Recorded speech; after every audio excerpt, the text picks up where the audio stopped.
trimestre del año. ¿Qué tan cierta es la percepción del mandatario mexicano y cuáles son las perspectivas a futuro? Krupskaya Liz nos cuenta desde la Ciudad de México.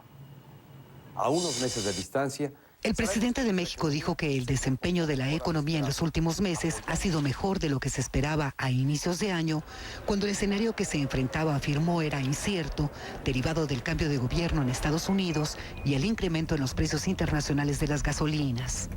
La Secretaría de Economía da a conocer que de enero a marzo, México recibió 7.945 millones de dólares de inversión extranjera directa, la cifra preliminar más alta para un primer trimestre desde que se lleva registro hace 20 años.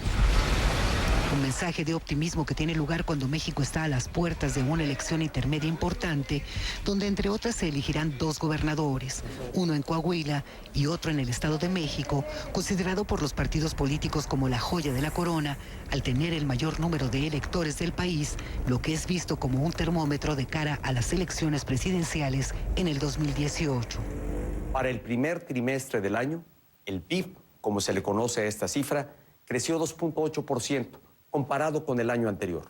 Este es el mayor crecimiento en 6 trimestres y supera lo que esperaban los especialistas. Bueno, yo creo que México está atrapado. Algunos de estos especialistas coinciden con el mandatario sobre estos resultados positivos, aunque no creen que van a preservarse en lo que resta del año. El problema fundamental que ahorita enfrenta el país en la parte económica, uno es presión en la inflación. La primera quincena de mayo efectivamente ya rebasó el 6%, algo que no se veía desde el 2002, cuando veníamos justamente disminuyendo la inflación, era otra la trayectoria, y tampoco desde el 2009 en la gran crisis que vivió no nada más México, sino el mundo. Señala que México continúa atrapado por su estructura productiva, económica y social, y que esto se manifiesta en un crecimiento inercial. Pero en estricto sentido, Estados Unidos ha tenido un crecimiento que debió haber favorecido al de México y no ha ocurrido. Entonces, en ese sentido es donde estamos, me parece, atrapados en cierta volatilidad, pero que no ha tenido la dimensión de otras épocas, y por lo tanto el punto es, no hemos podido montarnos en esa ola de crecimiento en donde sí está la India creciendo 7%, China creciendo 6,5%, Singapur, Malasia creciendo más de 4%, y en donde lo que muestra es México necesita más cambios para generar crecimiento productivo.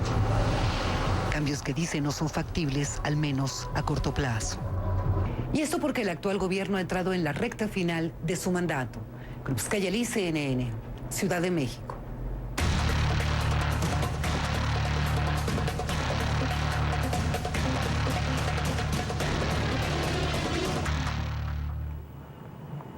Bueno, y para hablar un poco más sobre este y otros importantes temas para México, le doy la bienvenida al señor Carlos Sada Solana, quien es subsecretario para América del Norte y fue, entre otros cargos, embajador de México en Estados Unidos. Muy buenos días, señor Sada. Gracias por estar en Café CNN y comienzo preguntándoles, el presidente, como vimos, Enrique Peña Nieto, se muestra optimista en materia económica. ¿Es esta percepción acertada, aún con informes de una inflación importante para el país? Bueno, sin duda que es muy importante porque lo señala el señor presidente. Hace 20 años que no teníamos un crecimiento de esta naturaleza. Parece que hay que elaborar a partir de ahí para ir proyectando qué es lo que va a seguir pasando con México en los siguientes semestres, pero vemos con mucho optimismo lo que está pasando en estos momentos, María.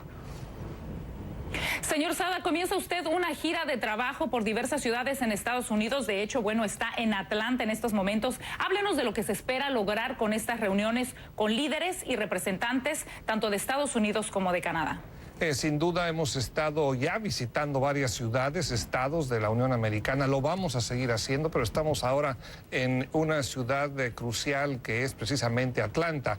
Con el estado de Georgia tenemos una relación muy especial en el sentido de que México es el segundo socio comercial del estado, en el sentido de que son cerca de 10,000 millones de dólares los que tenemos en trato comercial entre el estado de Georgia y México. Y lo que venimos a hacer es para informar a la gente de este estado, de la ciudad de Atlanta, el beneficio de la relación entre México y está Atlanta, entre México y Georgia, pero más importante también para hacer una invitación invitación al señor gobernador para que visite al país, que es su segundo socio comercial y que tenemos mucho que seguir haciendo en los próximos meses. Es una de las giras que estamos haciendo por diferentes lugares de la Unión Americana, entendiendo que aquí en Estados Unidos toda política es local.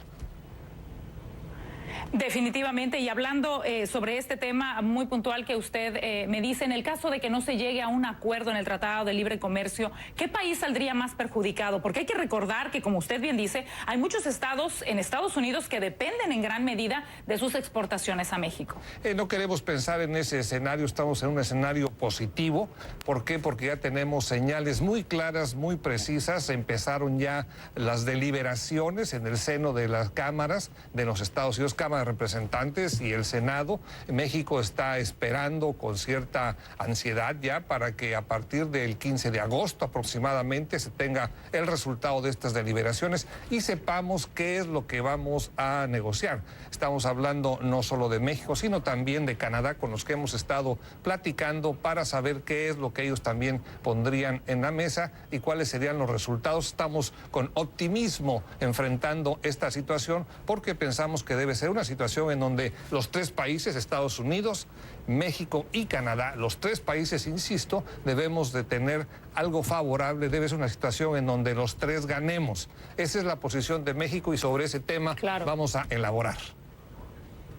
¿Y para cuándo se espera entonces que se comience esta renegociación, que empiecen entonces los tres países a hablar pues ya más en concreto? Son 3 meses, María, los que se definen de acuerdo a las reglas del USTR, que se concluyen aproximadamente el 15 de agosto y a partir de entonces pues estaremos dispuestos, listos para sentarnos a negociar. Esperemos que sea una negociación relativamente rápida.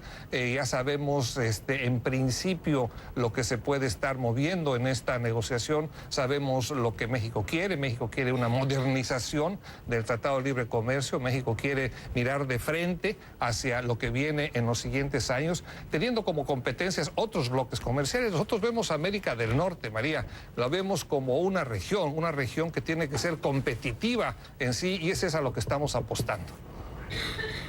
Señor Carlos Sada Solana, pues muy buena suerte entonces en este viaje que emprende justamente en la ciudad de Atlanta. Señor Carlos Sada Solana, subsecretario para América del Norte de la Cancillería Mexicana. Un placer haberlo tenido esta mañana aquí en Café CNN. Muchas gracias, María. Gusto saludarte. Igualmente, y con esto vamos a una pausa, pero al regreso analizaremos a fondo esta semana de gira, la primera al extranjero del presidente Donald Trump como mandatario de Estados Unidos.